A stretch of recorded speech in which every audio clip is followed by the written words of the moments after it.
Hello, welcome to Alex and Dave on Cars. Today we've got a review of something dangerous, a bit curvy, powerful, nice and sexy. I'm not talking about Dave in lingerie. I'm talking about my very own Audi S4. Man's never been in marquee with a shutdown, eh? Trust me, daddy. Yeah. Hey, man's never been in when it's shut down. That's not me and it's shut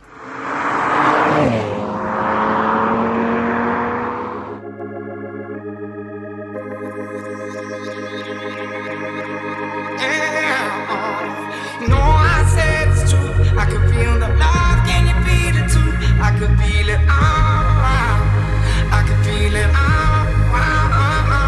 Yeah. You know I said it's true. I could feel the love. Can you feel it too? I could feel it. Right, so today we're in my Audi S4.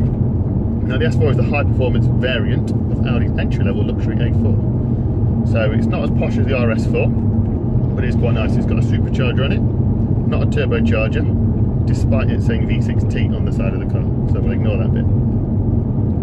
So compared to the A4, it's got the more powerful engine. We're going to have bigger brakes, you've got thermal suspension, bigger wheels, got sporty exterior styling, and it's got the quattro four-wheel drive system, which is amazing. So when you push it on, you go through the corners, it does give you a load more grip.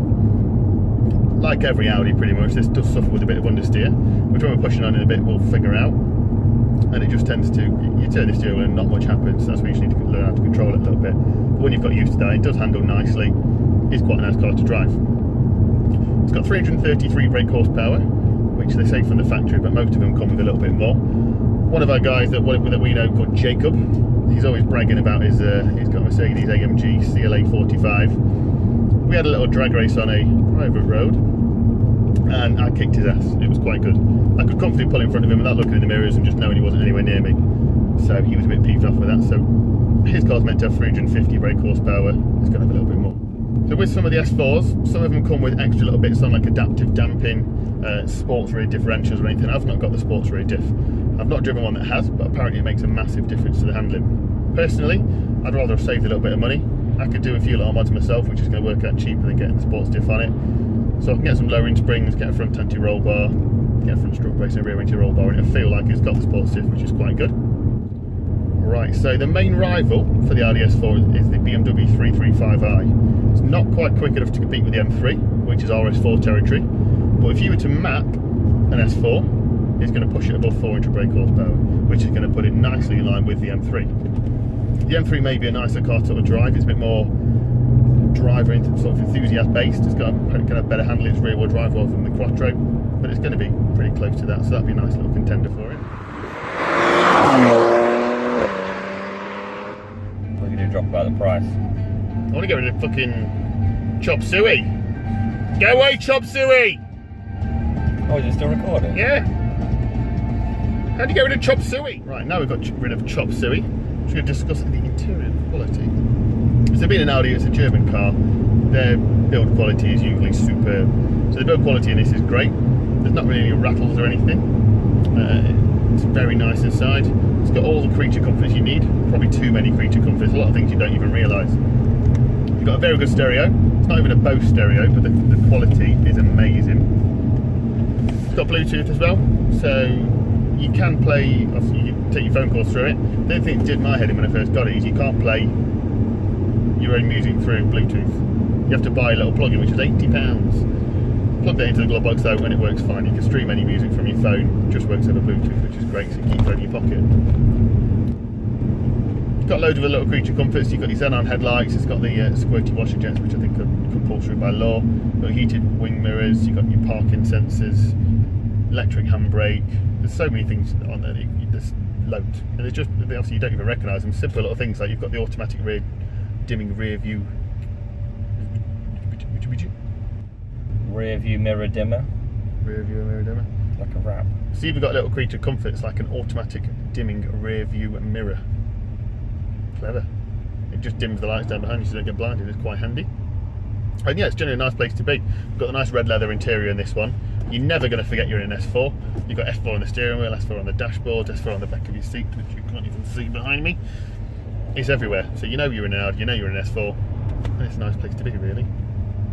Right, we've talked a little bit about the interior. Let's go and look at the boot space, see how big that is. Right, so we're going to have a quick look in the boot. Now, they measure boots in litres. I've no idea why. I've no idea what litre space this boot space is. All I know, it's a huge boot, there's plenty of space, and you get about 2 Daves in there. You comfy? Oh, he's dead? Dead? Right, nobody saw this. This is the favourite bit of my reviews. Going on to some nice private country roads, and we get to put our foot down a little bit. Luckily I've got Dave in the passenger seat today, so I know how to judge if I'm pushing it a little bit too much. So with this car, it does tend to understeer a little bit. So when you are pushing on through the corners, overtaking cyclists, you do feel a bit of understeer, but you can control it with the throttle quite nicely. With the 4-wheel drive system, it's quite handy. Gives you a load of grip through the corners. And generally when you're... that wasn't my driving, that was a van overtaking us. Not overtaking us, facing us. With the throttle, when you just apply a little bit of pressure when you're going through a corner, the grip is great. So that's when you start. If you plant your foot too much, that's when the front end's going to wash out and it's going to understeer. Other than that, it's nice. There's plenty of power to push you along the straights as well. So my Audi S4, when I purchased it, was £16,000. Now, bearing in mind when you map it, you can near enough compare it to an M3, which costs roughly £20,000 for a similar model, similar mileage, similar year. It's a pretty good saving.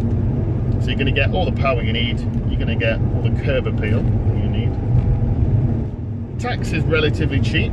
It's definitely cheaper than the M3, which is, with it being a 4 litre, is quite high up the tax band. This is actually less tax than a Honda S2000 with a 2 litre VTEC. Not sure how, it's just got higher emissions, so that's what they base it on. Other things, tyres aren't particularly expensive. I picked up 2 tyres this not long ago, part ones for £70. They were pretty much brand new, so they were a pretty good set of tyres on there. Servicing isn't too bad. I'm going to go to back to Audi for mine, but luckily there's a service pack you can have, so you can pay 20 odd per month.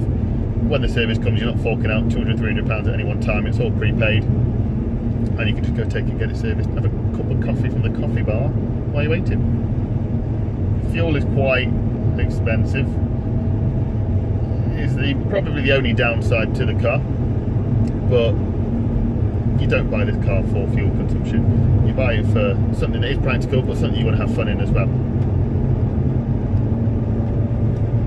Any other costs you can think of, guys? Please let me know.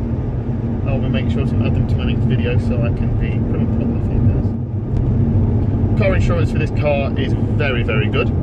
When I was actually looking at, when I bought this car, I was looking at BMW M3s as well. And the insurance, I'd probably say for the M3 was twice as expensive as it was for this. Even with my missus insured on this one, it's ridiculously cheap. It was negligible difference to not have her on it, so I thought I might as well have her on it so she can have a great bit of fun. And she loves driving it when she gets a chance to as well. Right, so to round up, I'm just going to cover a few things about it. So without sounding big-headed and mature, the S4 is a grown-up choice for people who crave performance from a car. I enjoy taking it for a spin to drive from time to time, but sometimes we need the practicality of a saloon. It's got a massive boot in it. It's got 5 seats in there as well, so you can carry people around in relative comfort, I'd say. It's pretty underestimated, and it doesn't really brag about what it's capable of. But if you break the accelerator, it will bark, it'll snarl a little bit, and it's definitely going to fly up the road for you. The only issue with it really is the closest A4 has a 3 litre diesel, which pushes out about 260, 270 brake horsepower. So only about 80 down on the S4, but it gives a massive fuel economy of 50 miles per gallon compared to about 30 in this. But if you buy one of these, you're not really fussed about your fuel economy. Obviously, diesel is a completely different animal to this thing. So it says one thing really to me, to get your S4 remapped. And the gap between an A4 and the S4 is only going to be probably more than 150 then. So not around a 70 brake horsepower difference, which it is now. Mine's not mapped, but it is plenty quick enough. But I'm not going to pay about an extra horsepower, so I'd love that one day. It's like sticking an extra Polo engine in there. You get a load of power extra. Then you're only going to say again fuel economy, but you don't buy one for that. So as on performance car and saloon package, you're going to struggle to beat the S4 really in my eyes. It's a pretty good choice. Dave has been likened to Gary Barlow and Alan from The Hangover. Now, comment below which one you think he looks the most like, or if there's any other celebrities out there, let us know. Make sure you hit subscribe. Also comment any of the cars you'd like to see us review. You've been watching Alex and Dave on Cars, and we'll see you soon.